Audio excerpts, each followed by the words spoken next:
The last text my brother sent me said, "If I don't come back in 10 minutes, call the police." He sent it at 8:52 p.m. At 9:03 p.m., his phone went offline. My brother Jake was 31. He was a delivery driver in Oregon. Long hours, quiet routes, lots of time alone on the road. Jake wasn't the type to panic. If he said something was wrong, it usually was. The night he disappeared, he was on a late delivery route near the edge of the forest. At 8:30 p.m., Jake called me. He sounded tense, whispering. "There's something off about this stop," he said. He said the address existed, but the house didn't look right. No lights, no driveway, just an old mailbox, leaning toward the road. His GPS insisted he had arrived. Before hanging up, he added, whispering, "I feel like I've been here before."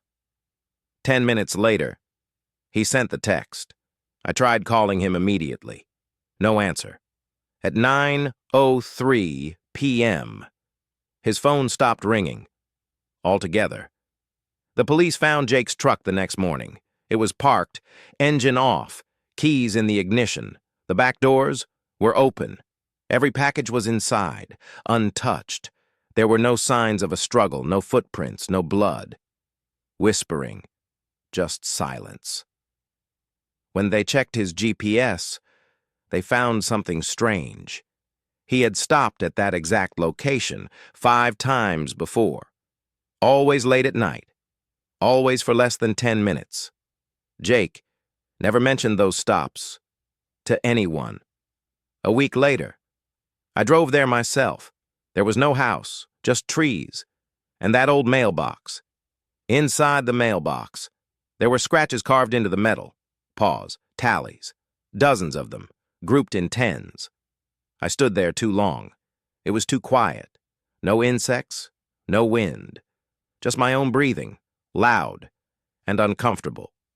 Sudden breath. My phone vibrated. A text from Jake's number. Whispering.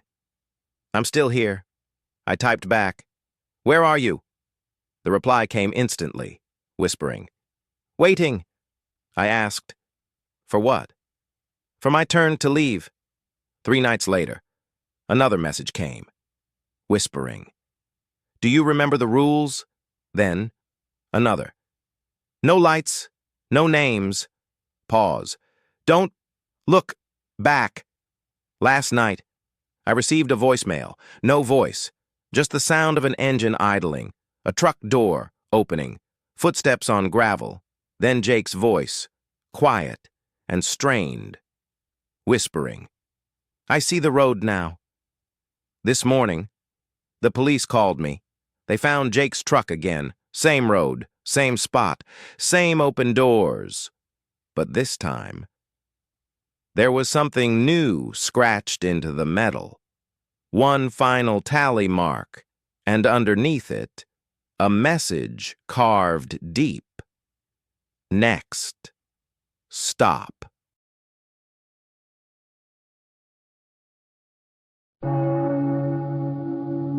The last thing my wife sent me was a photo. It came in at 6:18 a.m. The image showed the inside of her car. The driver's door was open. Her seatbelt was still buckled, hanging loose. Outside the windshield, all I could see was thick fog. There was no message, no explanation. My wife, Laura, was a nurse. She drove the same route home every morning. A 40-minute drive through winding roads and tall trees. She hated the fog, but she knew that road by memory. That morning, she never made it home. At 7:10 a.m., the highway patrol found her car. It was parked on the shoulder, engine off, driver's door open, no signs of damage, no blood. Laura was gone. Her bag and jacket were still on the seat. The keys were in the ignition. It was like she had simply stood up and walked away. When they checked traffic cameras, They found something that didn't make sense. Laura's car had slowed down at the same exact curve 4 nights in a row before she disappeared. Each time, it stayed there for 2 minutes, then continued driving. She never mentioned stopping there. I drove to that curve myself at night. The fog was heavier there, thicker, whispering, almost solid. Then I saw them. Faint footprints on the asphalt, bare feet leading from the road into the fog. Pause. No prints. Leading back. A week later, the police found Laura's phone. When I charged it, dozens of unsent messages appeared, all drafts. Slowly, whispering, they're standing on the road again. They don't move when I slow down. They look like people. Pause. But they aren't. They wait until I stop. The last draft was at 6:17 a.m. It said, whispering, I can't see the road anymore. At 6:18 a.m., she sent me the photo. 2 nights ago, my phone rang. At exactly 6:18 a.m., the caller ID said, Laura. I answered. All I could hear was wind and footsteps, slow, bare, pause, standing very close. Then a whisper, whispering, you weren't supposed to stop. The call ended. The police say it's a prank, but every morning now, when the fog rolls in, traffic slows at that curve because sometimes drivers call 911 to report someone standing in the road, whispering, barefoot, waiting.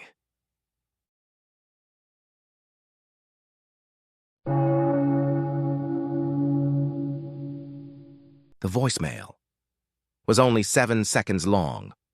All my sister said was my name. Then she whispered, whispering, he found me. After that, she vanished.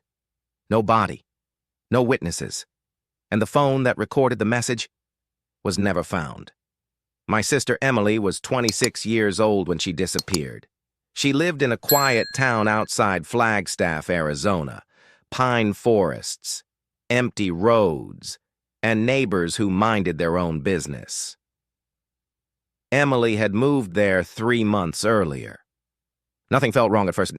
Then, about 2 weeks before she vanished, her questions changed. Do you think someone could watch you without you noticing? Do you believe a place can remember people? I laughed it off.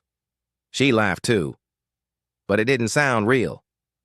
One Sunday night at 11:40 p.m., she called me. When I answered, she whispered my name, like someone was standing right next to her, whispering, I think someone's been inside my apartment. Nothing was stolen, just moved. Her shoes were lined up by the door. The shower curtain was closed. A cup in the sink she didn't remember using. The police found no forced entry. They told her it was stress. After that night, Emily stopped sleeping at home. Then the calls stopped. Only short texts. I'm okay. Busy. 3 days before she disappeared, she sent me a photo. Her bathroom mirror fogged with steam.